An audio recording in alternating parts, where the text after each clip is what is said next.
Hello students, we'll start with the module 1, that is vector analysis and electrostatics. So in this we first start with the vector analysis chapter 1. So let us introduce about the vector analysis. Before going to vector analysis, let us see what is an electromagnetism. Electromagnetics is a branch of physics or electric engineering which is used to study the electric and magnetic phenomena, where the electric and magnetic fields are closely related to each other. Right, so this is a definition of what electromagnetics. Now let us see what is the electric field and what is the magnetic field. Electric field is nothing but produced by the presence of electrically charged particles and gives rise to electric force.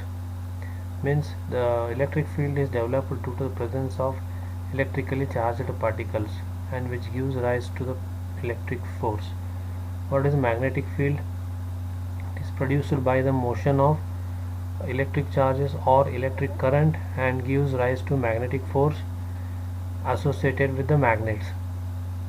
So it is nothing but produced by the motion of electric charges or electric current and gives rise to magnetic force associated with the magnetics. Right, so here this is about the electric field and magnetic field. Now actually I have told the definition of electromagnetics, that is it is a branch of physics or electric engineering. Right, now let us see what is a field. Now consider a magnet. It has its own effect in the region surrounding it. The effect can be experienced by placing another magnet to the first magnet. So such a effect can be defined by a particular physical function. Right, so the field can be defined as the region in which at each point there exists a corresponding value of some physical function. Right, so if the field is produced due to magnetic effects, it is called as magnetic field, and if the field is produced due to electric charges, either a positive charge or negative charge, it is called as electric field. Right, now if moving charges produce a current and current carrying conductor produce a magnetic field, in such cases electric charge and magnetic fields are related to each other. So such a field is called as electromagnetic field. Right, now comprehensive study of characteristics of electric and magnetic field both are combined, and combined field is nothing but engineering electromagnetics. Such fields may be time varying or time independent. Right, so this is nothing but introduction of the electromagnetics. Now let us see what is the spectrum, electromagnetic wave spectrum. So this is the electric wave, you can see here, and one more is the magnetic wave.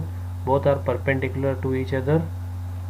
Now this is the direction, one will be in the direction of x-axis, another will be in the direction of y-axis, and the propagation is in the direction of z-axis. Now distance between the amplitude of the one wave is nothing but called as a wavelength. So hence like this propagation will happen of both electric wave and magnetic wave. It is combined, it is called as electromagnetic wave. Now next see where we can use the electromagnetics. So electric and magnetic field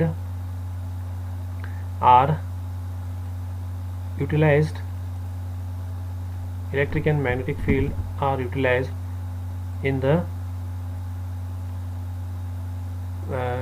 different areas. So here based on the wavelengths we have given a size of the wavelength. So here based on the size of wavelength we can use the in the radio waves, that is from 0 to 10 raised to minus 1 to 10 raised to 3, and microwaves, infrared waves, visible, ultraviolet, soft rays, hard x-rays and gamma rays. So what are the sources of this waves is AM radio, FM radio, microwave oven, radar, people, light bulb, right, and some X-ray machines, radioactive element. So this is the frequency and energy of a 1 photon or electron volt. So this is where we can engineering electromagnetics can be why we need to learn the engineering electromagnetics. For this purpose we need to learn the engineering electromagnetics, because electric and magnetic field exist nearly everywhere. So next we go to the application part of this section. So electromagnetic principles find application in various disciplines such as microwaves, X-rays, antennas, electric machines, plasmas. So it can be used in X-rays, it can be used in the microwaves, it can be used in antennas, electric machines, plasmas, and further it can also be used. Electromagnetic fields are used in induction heater for melting, forging, annealing, surface hardening and soldering operation. Electromagnetic devices include transformer, radio, television, mobile phones, radars, lasers, etc. So here electromagnetic fields is used in the transformer, for example, and mobile TV satellite. You can see here this satellite relay. From this it is coming to repeater tower, and it can be gone through a TV network satellite uplink. From this again repeater tower and mobile TV phone, you can extract from this mobile TV phone directly through satellite or directly through a repeater tower. So this is one more application. Last application is it can be used in a transrapid train, where it depends on the magnetic field and electric field. Magnetic traveling field moves the vehicle without contact. The speed can be continuously regulated by varying the frequency of alternating current. So these are the guide magnets control propulsion. Current in track, train magnet, guide magnet. So like this, a train can be moved with the help of magnetic field. Right. So this is about the introduction part of the engineering electromagnetics. So that is needed for the further part. Right.